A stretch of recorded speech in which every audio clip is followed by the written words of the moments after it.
अस्सलाम वालेकुम नाज़रीन, मैं हूँ हकीम शाहिद। वेलकम करता हूँ आज की इस वीडियो में। उम्मीद करता हूँ आप लोग खैरियत से होंगे। एक भाई का कमेंट था कि हकीम साहब जरियान के हवाले से कोई नुस्खा शेयर कर दें। तो मैंने सोचा एक ऐसा नुस्खा शेयर कर दूँ जो जरियान पे तो काम करे ही करे, उसके अलावा जो दिक्कत होती है, पतलापन जो हो जाता है दाँत के अंदर, उस हवाले से भी बड़ा बेहतरीन काम करेगा। बहुत ज़बरदस्त रिज़ल्ट्स हैं, सिंपल 2-3 चीज़ें और इंतहाई सस्ता नुस्खा है।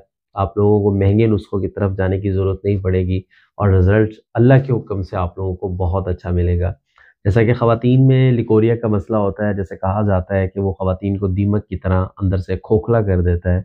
सेम यही कंडीशन आप मर्दों में लगा लें कि ज़रियान का जो मसला है, हर मतलब वॉशरूम जा रहे हैं तो ड्रॉप्स आ रहे हैं, उसके अलावा पहले आ रहे हैं, बाद में आ रहे हैं। और अच्छा, इसमें एक चीज़ का एहतियात बहुत ज़रूरी होता है कि जरियान वाले जितने भी मरीज़ होते हैं, इनको कॉन्स्टिपेशन का मसला होता है। तो नंबर 1 पे तो आपने अपने आप को कब्ज़ नहीं होने देनी, कॉन्स्टिपेशन का मसला दूर करना है, छिलका इस्तेमाल कर लें। और भी बहुत सारे नुस्खा जात मेरे मौजूद हैं, वो देख लें, कब्ज़ के हवाले से वो इस्तेमाल कर लें, ताकि पेट आपका सही तरीके से साफ़ होता रहे। और ये जो आपको मसला आ गया है, इस हवाले से जो नुस्खा है वो मैं आप लोगों के साथ शेयर कर दे। तो नुस्खा आपसे शेयर करते हैं, लेकिन उससे पहले अगर अभी तक आप लोगों ने चैनल को सब्सक्राइब नहीं किया तो सब्सक्राइब ज़रूर कीजिए। साथ लगे बेल आइकन को ज़रूर प्रेस कर लें ताकि हर नए आने वाली वीडियो आपको मिलती रहे। तो बताते हैं आज का नुस्खा आपको। 3 चीज़ें क्या हैं? नंबर 1 पे आप लोगों ने ले लेना है ताल मखाना। ताल मखाना जो है ये आप लोगों ने ले लेना है। नंबर 2 पे आप लोगों ने ले लेना है लाजवंती। नंबर 3 पे आप लोगों ने ले लेना है बीज बंद। ये 3 चीज़ें हैं सिर्फ़, और इनको आपने ले लेना है हम वज़न। ये यहाँ पे आपको लिखा भी मिल जाएगा।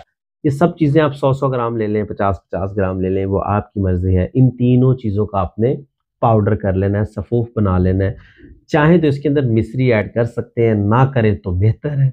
अगर नहीं खाया जा रहा तो आप लोग कर सकते हैं, कोई इश्यू नहीं है। बहरहाल इसकी मिकदार खुराक भी समझ लीजिए, तरीका इस्तेमाल समझ लीजिए। दिन में सिर्फ 1 टाइम इस्तेमाल करना है। 1 चाय वाला चम्मच इन तीनों चीज़ों का पाउडर, 1 चाय वाला चम्मच डेली किसी भी वक़्त इस्तेमाल कर सकते हैं। कोशिश करें कि खाली पेट कर लें। अच्छा, सुबह का वक़्त बहुत बेहतर होता है खाली पेट, लेकिन बाज़ लोग कहते हैं कि अगर हम कोई कोई भी ऐसी चीज़ इस्तेमाल कर लेते हैं, दवा जो दूध के साथ हो, फिर हमसे नाश्ता नहीं किया जाता। तो कोशिश कर लें कि नाश्ता अगर आप 8 बजे कर रहे हैं तो 9, 10, 11 नाश्ते के 3 घंटे बाद 1 चम्मच ले लें, 1 कप दूध के साथ। अगर उस टाइम नहीं ले सकते तो असर मगरिब के दरमियान में टाइम होता है, तब आप ले लें। वो लोग जो मतलब 3 टाइम खाना खाते हैं उनके लिए बता रहा हूँ। अगर 2 टाइम का है तो फिर आप दोपहर के किसी भी टाइम इसको ले सकते हैं। मतलब कि ऐसा है कि पेट आपका थोड़ा-सा खाली होना चाहिए, भरा हुआ पेट ना हो, तो ज़्यादा बेहतर आपको रिज़ल्ट मिलेंगे। ये 1 महीना रेगुलर इस्तेमाल कर लें, इंशाअल्लाह वल अज़ीज़ अल्लाह के हुक्म से जरियान का मसला आप लोगों का हल हो जाएगा। इसके साथ-साथ बहुत सारे और बेनिफिट्स जो हैं वो आपको ज़रूर मिल जाएँगे। वो मुझे बताने की ज़रूरत नहीं है, जब आप नुस्खा इस्तेमाल कर लेंगे, तो आप लोगों को खुद ही फ़ील होगा कि हमें और क्या-क्या फ़ायदे हो रहे हैं। उम्मीद करता हूँ ये वीडियो आपको अच्छी लगेगी। लाइक कीजिएगा, शेयर कीजिएगा, ताकि आपके साथ-साथ बहुत सारे देखने वालों का फ़ायदा होता रहे। तो आज के लिए इतना ही था। मिलते हैं किसी अगली वीडियो में। हकीम ज़ा शाहिद को इजाज़त दीजिए। अल्लाह हाफ़िज़।